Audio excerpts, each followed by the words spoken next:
Ya, jadi Nahdlatul Ulama itu sekali lagi saya katakan unik ya. NU itu unik. Uniknya itu begini. Kalau kita lihat dari awal, Nahdlatul Ulama itu selalu dipimpin oleh pribadi-pribadi yang kontroversial. Itu selalu. Oke. Bahkan dari awal. Oke. Maaf, katakan Mbah Hasyim. Oke. Orang pertama sebagai Roisul Akbar ya, sebagai Rois Akbar NU kan, karena setelah Mbah Hasyim itu tidak ada yang berani menyandang Roisul Akbar, itu nggak ada yang berani. Hanya sebagai Rois Am gitu aja sampai dengan hari ini.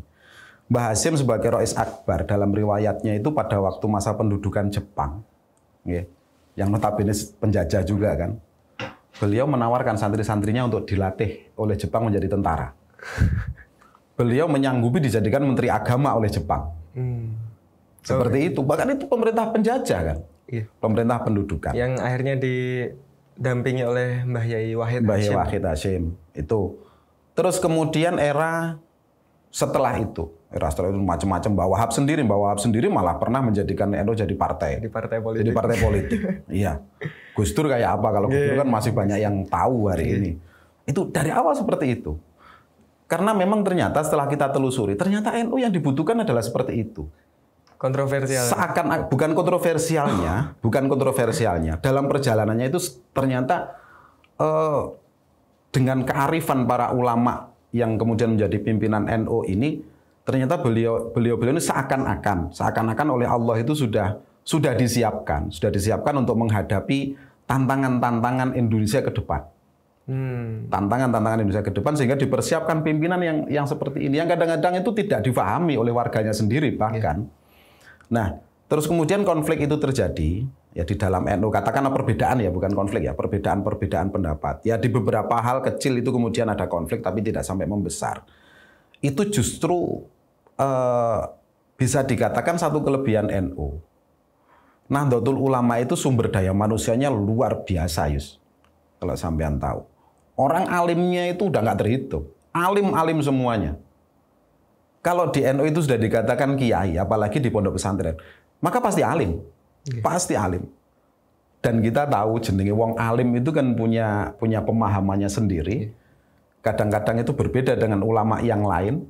Seperti itu. Nah, ini yang seringkali menjadi perbedaan. Akan tetapi karena kealimannya ini bisa kita akui bersama-sama dan diuji, terbukti betul kealiman mereka. Kealimannya itu bukan hanya sekedar ilmunya saja, akan tapi juga pemahamannya, jiwanya juga alim juga. Karena apa? Beliau begitu bijak menghadapi perbedaan-perbedaan yang ada di dalam NU. Nggak pernah ada konflik kan? Di NU biasa Lebaran nggak sama. Yang satu Sabtu, yang satu Ahad biasa. Kemarin Ramadan aja banyak yang nggak sama. Iya, Ramadan. Jadi kalau masalah perbedaan awal Ramadan ataupun awal Syawal itu bukan masalah NU Muhammadiyah, bukan. Di NU sendiri itu sudah biasa kayak gitu dan nggak ada masalah. Apalagi perbedaan politik di NU biasa. Perbedaan masalah pilihan politik atau apa itu biasa banget. Di NU itu sampai ada istilah gini. Orang NU itu senengannya gegeran. Ya. Tapi selalu berakhir gergeran. Gergeran, guyon. Iya. Kita bisa lihat lah di media, kadang-kadang kan yang memblow up kan malah media. Ada perbedaan pendapat antara kiai ini dengan ini. Di mana penggambaran media itu seakan-akan keduanya seakan mereka bermusuhan. Tapi ketika mereka bertemu ya sudah guyon. Ngopi bareng. Betul, ngopi bareng dan seterusnya. Seperti muktamar kemarin kan seperti itu. Iya, ya kayak gitu. Itu di NU. Jadi rintangan-rintangan yang dilewati NU ini sebenarnya hanya proses pendewasaan dari organisasi ini sendiri. Ya, itu tadi yang saya katakan adalah di internal ya, yang bisa di-manage dengan cukup bagus oleh NU. Dan alhamdulillah terbukti juga ketika ada tantangan-tantangan dari eksternal di NU, ini NU juga bisa menyelesaikannya dengan baik. Dari awal pendiriannya, banyak sekali tantangan yang dihadapi oleh NU. Terutama dari kaum non-Ahlussunnah wal Jamaah, kita katakan begitu aja. Penggerogotan terhadap NU sendiri dari kaum non-Ahlussunnah wal Jamaah sampai dengan hari ini masih ada. Sampai hari ini. Itu dari kepentingan faham. Kepentingan politik pun juga begitu. Kepentingan politik NU sudah diuji luar biasa. diuji luar biasa. Banyak sebenarnya itu yang bisa kita contohkan, tapi sedikit saja saya sampaikan. Seperti yang paling terasa itu adalah ketika masa Orde Baru. Masa Orde Baru itu NU itu dijepit habis oleh pemerintahan waktu itu. Di awal-awal terutama, sebelum kemudian Gus Dur bisa mengambil jalan untuk mendamaikan kondisi, ya, mengkondusifkan suasana waktu itu. Sebelum itu, Masya Allah, intimidasi untuk NU luar biasa. Bahkan ada satu cerita itu, saya pernah dengar cerita dari salah satu yang dulu perangkat desa. Lucu sampean waktu itu, di mana ketika ada orang menikah, ada orang mau menikah ya daftar ke balai desa gitu. Kemudian dalam formulir pendaftaran itu ada pertanyaan ormas yang diikuti. Itu, ormas yang diikuti. Kok itu diisi Nahdlatul Ulama? Bisa-bisa nggak jadi nikah ya? Sampean. Ini harus diisi dengan Golkar. Waktu itu sampai segitu. Jadi seakan-akan NU itu menjadi organisasi terlarang, seakan-akan. Tapi tidak ada pernyataan resmi itu nggak ada. Cuman dalam kehidupan sosialnya itu seakan seperti itu. Intimidasi terselubung. Betul. Bahkan dalam rekrutmen kepegawaian pun juga gitu. Nah, ada satu cerita itu senior saya waktu itu, beliau ini mendaftar menjadi guru agama, guru negeri, guru agama. Kemudian pamitan kepada Mbah Ahmad Hafid waktu itu.